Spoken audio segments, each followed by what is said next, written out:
আপনি কি কখনো ভেবেছেন রমাদান শব্দের অর্থ কি? এরপরে রোজা শব্দের অর্থ কি? তাহলে শুনুন, রমাদান শব্দটি হচ্ছে আরবি ভাষার একটা শব্দ। তার বাংলা অর্থ হচ্ছে জ্বালিয়ে দেওয়া, ছারখার করে দেওয়া, ধ্বংস করে দেওয়া।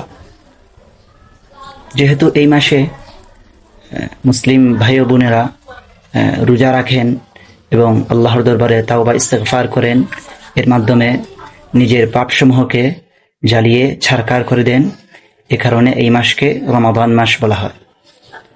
এরপর হচ্ছে রোজা। রোজা শব্দটি হচ্ছে ফার্সি ভাষার এক শব্দ। তার অর্থ হচ্ছে দিনের বেলায় উপবাস করা, অর্থাৎ মুসলিম ভাই ও বোনেরা রমাদান মাসে রোজা রাখেন এবং দিনের বেলায় খাওয়া দাওয়া এবং যাবতীয় কাজসমূহ থেকে বিরত থাকেন, এ কারণে এটাকে রোজা বলা